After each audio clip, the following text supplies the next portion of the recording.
Hello everyone and welcome to the official channel of Lawlogy online classes. आज हम पढ़ने वाले हैं प्रियम्बल के बारे में। Preamble of the Indian constitution. हर लॉ, हर स्टेट्यूट अपनी एक गाइडलाइन, अपनी एक फ्रेमवर्क के साथ आता है, जिसमें उसके बारे में बताया जाता है कि ये कानून क्यों बना है, ये कानून का पर्पस क्या है, इसकी फ़िलॉसफी क्या है, इससे जुड़े हुए क्या हिस्टोरिकल फैक्ट्स हैं, आइडियाज़, प्रिंसिपल और ऑब्जेक्टिव। तो प्रियम्बल का मतलब होता है एक प्रस्तावना। ये एक प्रिलिमिनरी या इंट्रोडक्टरी स्टेटमेंट आप बोल सकते हो, जो किसी भी स्टेट्यूट या कॉन्स्टिट्यूशन के साथ अटैच होता है। अब हम देखते हैं कि प्रियम्बल में क्या क्या चीज़ें होती हैं। तो सबसे पहली चीज़ है कि ये एक इंट्रोडक्टरी या प्रिलिमिनरी स्टेटमेंट होता है। इंट्रोडक्टरी स्टेटमेंट का मतलब होता है परिचयात्मक बयान। परिचयात्मक बयान मतलब ये किसी भी चीज़ का, किसी भी कानून का परिचय करवाता है। उससे जुड़ी हुई क्या क्या प्रिलिमिनरी चीज़ें हैं, उनके स्टेटमेंट इसके अंदर कॉन्स्टिट्यूट होते हैं। सेकंड चीज़ आती है इसका पर्पस। पर्पस मतलब ये किसी भी कानून का उद्देश्य बताता है कि ये कानून क्यों बनाया गया है। अगर उससे जुड़ी हुई कोई फ़िलोसॉफ़ी होती है तो वो फ़िलोसॉफ़ी भी इसमें मेंशन होती है। उससे जुड़े हुए कुछ ऐतिहासिक तथ्य, जिन्हें आप हिस्टोरिकल फैक्ट्स कहते हो, वो भी इसके अंदर मेंशन होते हैं। जिन लोगों ने बनाया है ये प्रियम्बल, जिन लोगों ने ये कानून बनाया है, कॉन्स्टिट्यूशन बनाया है, उनके क्या आइडियाज़ रहे हैं, क्या बिलीव्स रहे हैं, वो भी इसमें मेंशन होते हैं। और आखिरी में होते हैं उनके प्रिंसिपल और ऑब्जेक्टिव। किन सिद्धांतों के आधार पर यह बनाया गया है, वो प्रिंसिपल और वो ऑब्जेक्टिव, वो उद्देश्य भी इसके अंदर मेंशन होते हैं। अब हमने प्रियम्बल की मीनिंग समझ लिया है, इसकी डेफिनेशन देख ली है। अब हमें देखना है कि प्रियम्बल बनाया किसने है। चूँकि हम कॉन्स्टिट्यूशन के प्रियम्बल की बात कर रहे हैं, तो इस प्रियम्बल को बनाया है पंडित जवाहरलाल नेहरू ने। अब पंडित जवाहरलाल नेहरू ने कैसे बनाया?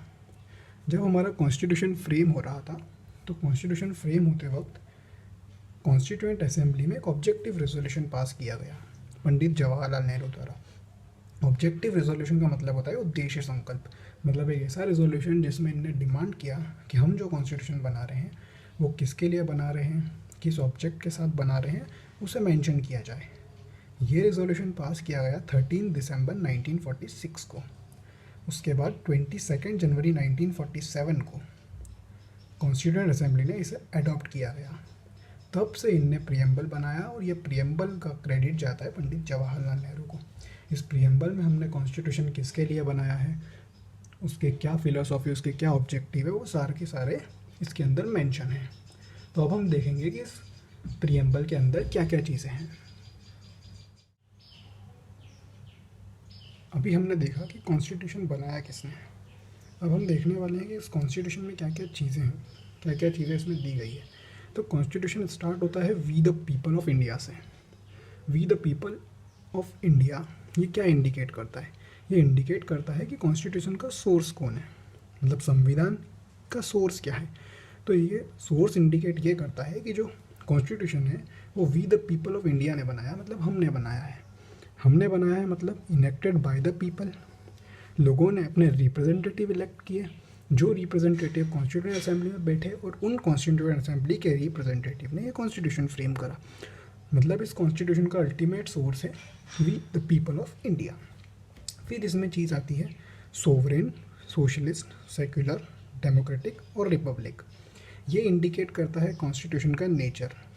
ये प्रियम्बल में इंडिकेट कर रहा है कि कॉन्स्टिट्यूशन का नेचर कैसा रहेगा, जिसमें से 3 वर्ड सोशलिस्ट, सेक्युलर, इंटेग्रिटी, ये 42nd अमेंडमेंट ऑफ 1976 में कॉन्स्टिट्यूशन के प्रियम्बल में ऐड किए गए थे।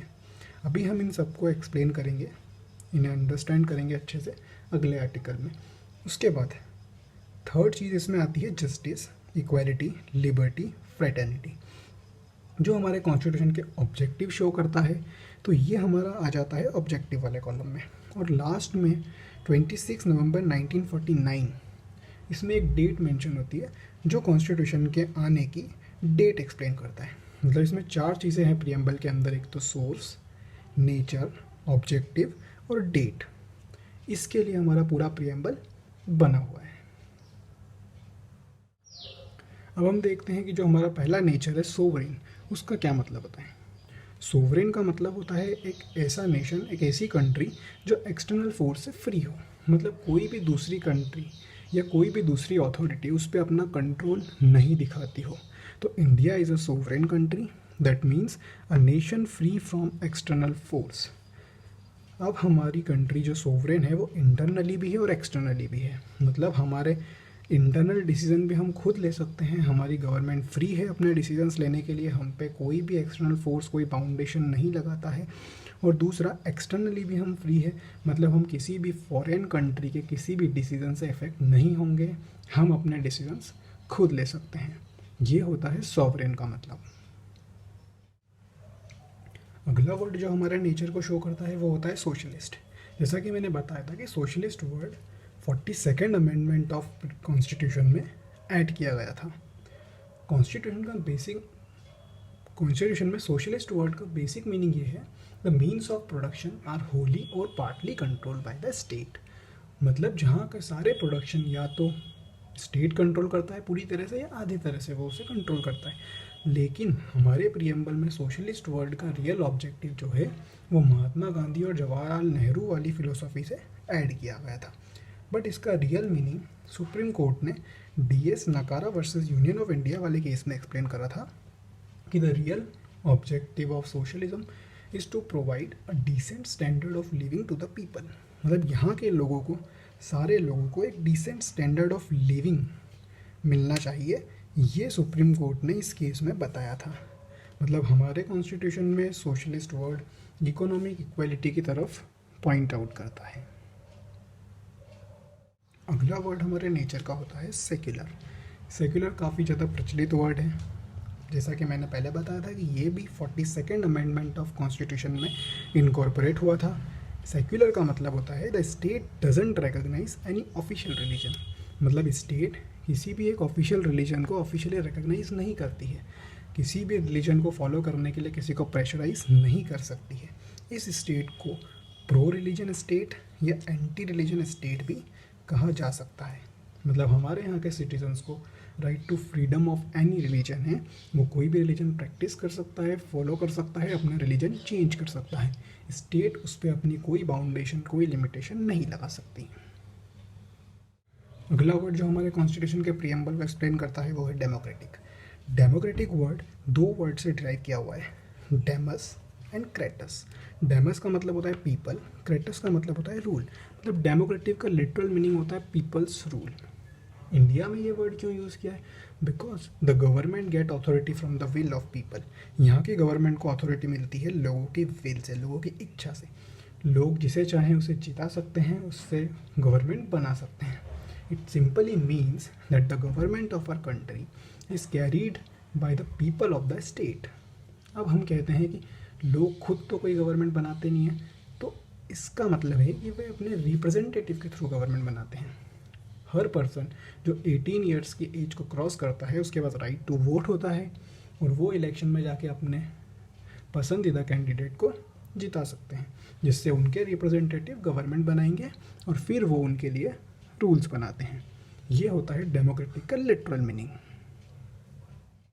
अगला वर्ड हमारे प्रियम्बल में आता है रिपब्लिक। रिपब्लिक का मतलब होता है अपोजिट ऑफ मोनार्की। ये वर्ड हमारे कॉन्स्टिट्यूशन में फ्रांस से लिया गया था।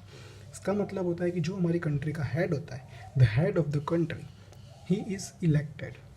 ना कि वो मोनार्की के द्वारा नॉमिनेट किया जाता है, ना ही वो हेरिडिटरी के लिए नॉमिनेट किया जाता है। मतलब राजा का बेटा राजा नहीं बनेगा। हमारी कंट्री का हेड इलेक्टेड होता है। लोग जब चाहें अपने रिप्रेजेंटेटिव को इलेक्ट कर सकते हैं इलेक्शंस के टाइम पे, और वही हमारी कंट्री के हेड को इलेक्ट करते हैं। इसलिए India is a republic country. अभी तक हमने प्रियम्बल के बारे में डिस्कस कर लिया।